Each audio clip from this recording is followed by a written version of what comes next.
Guys, welcome back to my channel earth mom Dehradun. मैं हूं ज्योति और वेलकम है आप सभी का मेरे चैनल में।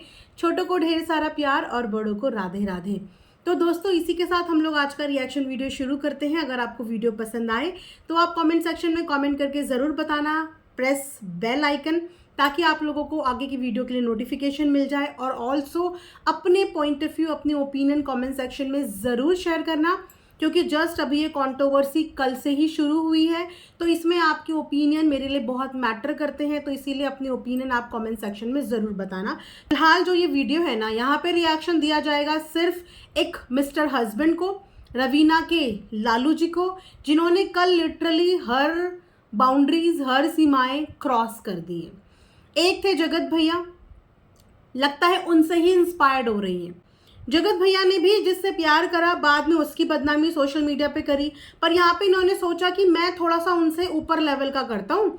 उन्होंने तो किसी से प्यार किया तब उसकी बदनामी करी, मैं क्या करता हूँ, मैं अपनी बीवी की करता हूँ। थोड़ा सा कुछ डिफरेंस तो होना चाहिए। लेकिन उनके केस में एक चीज़ सही थी कि उनकी मम्मी ने अपने बच्चों का घर टूटने नहीं दिया, एड़ी चोटी का जोर लगा दिया उनका घर जोड़ने के लिए। बस डिफरेंस सिर्फ इतना था। फिलहाल हम माता जी को थोड़ा सा साइड में रखेंगे, क्योंकि शादी दोनों ने अपनी मर्जी से करी थी, अपनी कन्वीनियंस से करी थी और अपनी खुशी से करी थी। तो फिलहाल ये रिएक्शन वीडियो जो दिया जाएगा वो रवीना और रवीना के हस्बैंड यानी कि लालू जी के लिए दिया जाएगा। रवीना का लाइव आता है, पहले नहीं बाद में आता है। अचानक से कल लालू जी का लाइव आया। जब लालू जी को लाइव के आगे मैंने देखा, आंखें लाल, इमोशंस। उसके बाद लाइव चलते चलते वो मजाक के मूड में भी आ गए, वो अपनी वाइफ का मजाक भी बनाने लगे। उसके बाद थोड़ी आगे और आते आते उनके अंदर की बहुत सारी चीज़ें निकल रही थी, बातें करते करते निकल रही थी। तो वहीं से कहीं ना कहीं इन दोनों के बीच में डिस्कनेक्ट समझ में आ रहा था। लेकिन वहीं पे जब इनकी वाइफ का वीडियो आया तो उसकी वाइफ की शिकायत इनसे कम और इनकी फैमिली के बिहेवियर से ज़्यादा थी। अपने हस्बैंड के लिए बहुत कुछ ऐसा नहीं बोला था जितना कि हस्बैंड ने बोल दिया था अपनी लाइफ में। फिर भी वो बंदी लाइव एंड करते करते रोते रोते एक गुड नोट पे चीज़ें वहाँ से लेके चली गई। उसकी लाइव ख़त्म होने के बाद ही तुरंत ये रात को 12:30 बजे के आसपास लाइव आते हैं। वो कहते हैं ना कि जब रिश्ता जोड़ा तब तो माँ बाप को पूछा नहीं, लेकिन अब मम्मी आप भी कुछ बोलो, मम्मी आप भी कुछ बोलो, मम्मी बोलो बोलो बोलो। आज बिल्कुल मम्मी याद आ गई है इन्हें। 25 साल के छोटे से मासूम बच्चे हैं ये। आज अपनी एज ऑडियंस को बताई जा रही है कि मैं तो मात्र 25 साल का और सामने वाली मेरे से पूरे 6 साल बड़ी, वो पूरे 31 साल की है और मैं मासूम बच्चा, और उसने मुझे फंसा लिया और मैं फंस गया, मैं समझ नहीं पाया, मेरी जिंदगी की सबसे बड़ी गलती हो गई। क्राइम करने वालों का अगर रेशो देखोगे ना तो 15 साल का बच्चा भी आजकल क्रिमिनल बना घूम रहा है। आप तो फिर भी 25 साल के हो, कहाँ से छोटे हो, कहाँ से छोटे हो। आजकल इंसान अपने दिमाग से छोटा बड़ा है, एज सच में ही नंबर रह गया है। तो यहाँ पे ऑडियंस को क्या प्रूफ करने के लिए ये लोग आ जाते हैं बाद में कि हमारी एज कम थी। अगर एज कम थी तो इतने बड़े बड़े काम और कांड क्यों करे। अगर एज कम थी तो किसी लड़की के साथ शादी करके उसकी जिंदगी क्यों खराब कर दी, उसके ऊपर अपने नाम का सिंदूर, मंगलसूत्र, बिंदी क्यों चढ़ा दी, उसके ऊपर एक मैरिड लेडी का टैग क्यों लगा दिया। यही टैग नहीं लगाए, और भी बहुत सारे टैग लगाए। एक आदमी की उम्र चाहे कम हो चाहे ज्यादा हो, लेकिन उसकी जिम्मेदारी बनती है अपनी पत्नी के प्रति। आप अपनी एज के आड़ में छुप नहीं सकते कि मेरी एज कम है तो मेरी रिस्पॉन्सिबिलिटी भी कम होनी चाहिए, मेरी एज कम है तो मेरी गलती भी कम होनी चाहिए। जगत भैया की भी एज कम थी, जगत दीदी भी उनसे बड़ी थी। मतलब ट्रेंड क्या है ये, अपने से बड़ी उम्र की लड़कियों से प्यार करने का ये एक अलग ही ट्रेंड है। और बाद में जब नहीं निभती तो उम्र को दोष दे दो कि हम छोटे थे, सामने वाली बड़ी थी। जब प्यार में पड़े थे तब उम्र नहीं देखी, तब तो कुछ नहीं दिखता, तब ना उम्र दिखती है, तब ना कुछ दिखता है, आंखों पे पट्टी बंध जाती है, शादी हो जाती है। लेकिन जब उस शादी को निभाने वाली बात आती है ना, जिम्मेदारी निभाने वाली बात, तब होती है इन लोगों की एक्चुअल में रियलिटी एक्सपोज, क्योंकि जिम्मेदारी तो आज तक कभी ली नहीं। जिम्मेदारी लोगे कैसे? मम्मी के काम को सब संभाल रहे हो, अपनी खुद की ना कोई पहचान, अपनी ना खुद के पैरों पे खड़े हुए। तो जब बीवी की जिम्मेदारी उठाने की बात आई, एक घर गृहस्थी की जिम्मेदारी उठाने की बात आई, तो निकल गई हवा। उम्र में छोटे बन गए, 25 साल के छोटे बच्चे बन गए आप। आपके पापा आपकी मम्मी को लेके भी अपने काम के लिए घर से अलग रहे थे, वो भी आप सबको लेके गांव से अलग रह रहे थे। और आपकी मम्मी की ग्रोथ में आपके पापा का इक्वली कंट्रीब्यूशन रहा होगा, क्योंकि उन्होंने उनके काम को आगे बढ़ाने में सहयोग दिया। और सब जानते हैं कि आपके पापा कितने ज़्यादा हार्डवर्किंग हैं आपकी मम्मी के कंपैरिजन में। लेकिन क्या आपके पापा ने आपकी मम्मी को छोड़ा या आपकी मम्मी ने आपके पापा को छोड़ा? दोनों ने एक दूसरे को साथ दिया और आज यहाँ तक पहुँचे ना। छोटे से ही पहुँचे वो भी वहाँ तक। लेकिन यहाँ पे तो आपने शादी भी करी। और हाँ, कल इन्होंने लाइव में एक बात और बोली।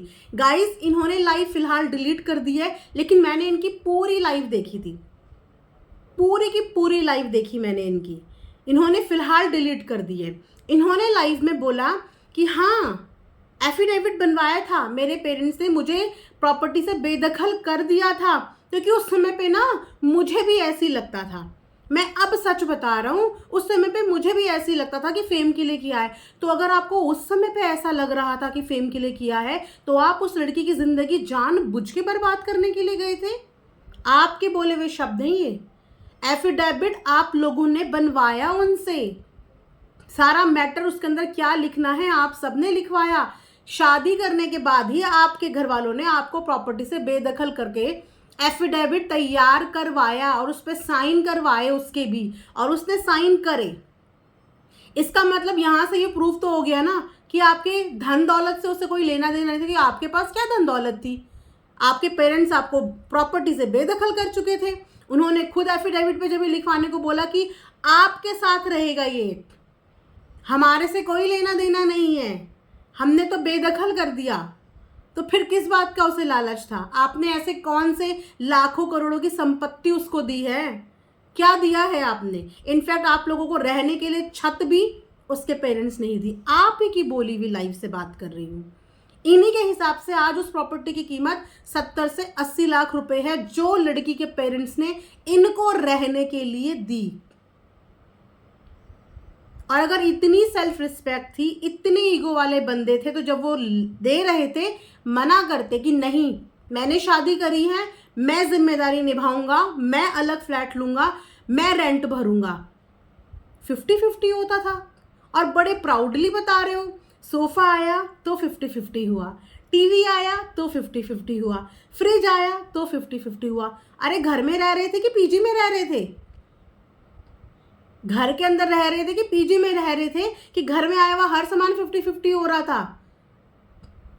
पति थे ना, तुमने 100% क्यों नहीं पे किया? क्योंकि नहीं कर सकते थे ना। वहां पे उसने अपनी वाइफ होने का कंट्रीब्यूशन दिया ना।